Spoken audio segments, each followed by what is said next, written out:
What's up, everybody? My name is Brandon Boylan, And I'm Justin Vallely. and we are Dallas Media Marketing. And in today's first podcast, we kind of want to introduce our company and get the feel and let you understand what we do. We do different digital marketing solutions, website design, logo design. What did you say? Kind of do it all. Yeah, we do everything from creative, we do web development, marketing. We actually fix bugs. We'll go back into front end development, we'll go to back end development and fix your site for you as well. We are literally the one stop shop for all your internet needs. But we even put boots on the ground if we have to help the market. We know this landscape just as well as anybody else. We grew up in the area. Born and raised in Dallas, baby. I think that's what kind of sets us apart from everybody else. That gotta have a local tie here. We have an obligation almost. My heart's in Dallas. That's what it is. And I don't know. We want to kind of tell you how we got started with this company, and just the different steps we had to take and processes and how long it took to actually get our name out there. Starting a company is not easy, especially when you don't have a major in this field. Or a major at all, in my case. Like I decided to go to school for psychology, and after I graduated, I knew it wasn't the right choice, but I just wanted to get done with school. Good old young me. I wanted to go to school for beer and football, and after I Went to school for beer, all right. went to school for beer, and it didn't take me long to realize that college wasn't for me, but paving my own path now and figuring it out.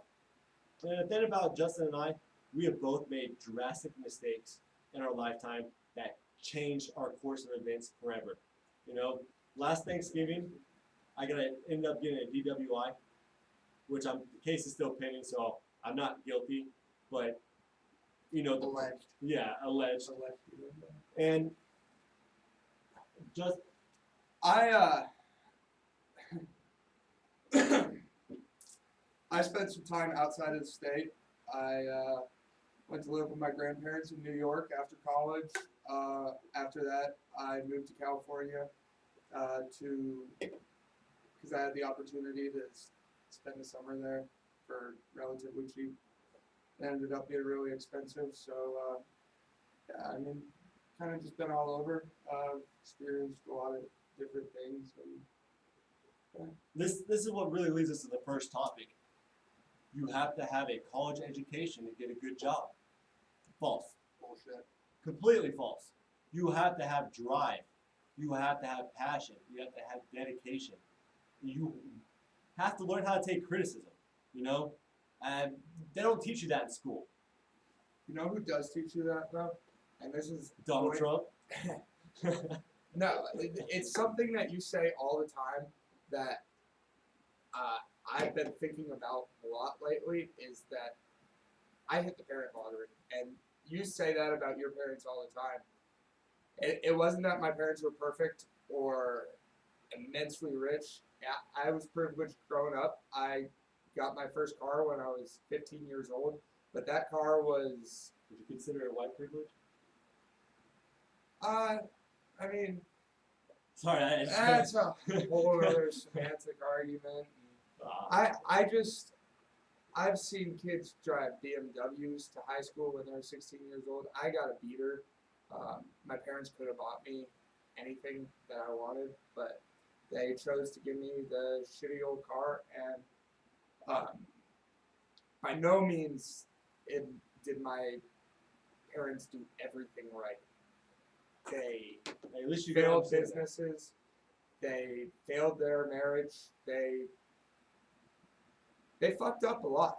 But I still believe that I hit the parent lottery because of the things that they taught me and the values that they instilled in me. And I think this is a lot of the point that came from you, that what you've been saying about your parents and how it's been my whole entire life.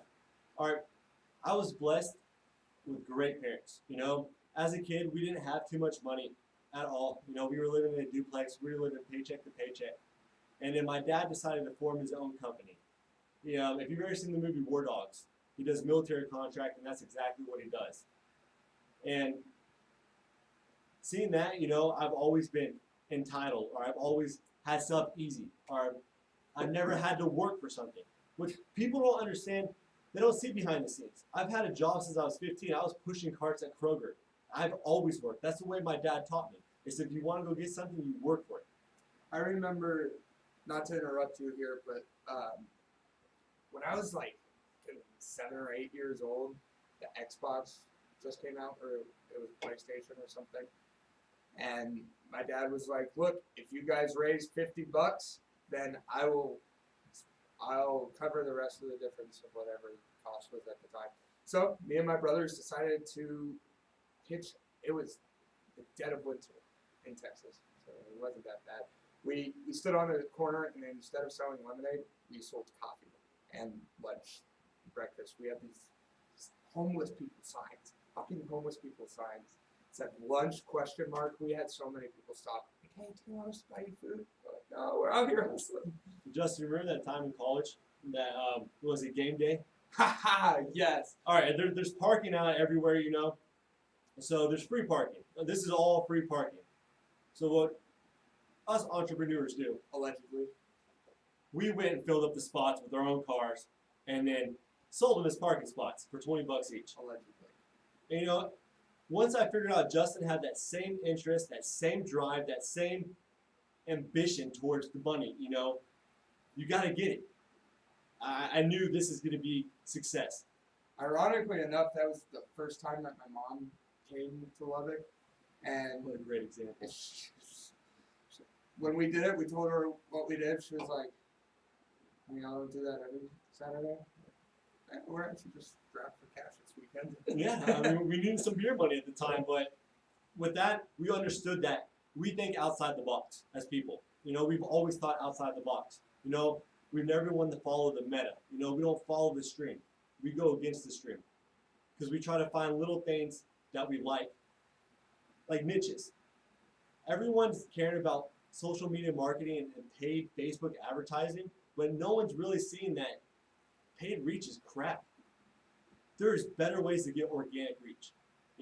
We found that niche to get over 30,000 people a week under organically, just from Facebook, just from pure Facebook. 30,000 people look at our stuff. And so what we're trying to say is we are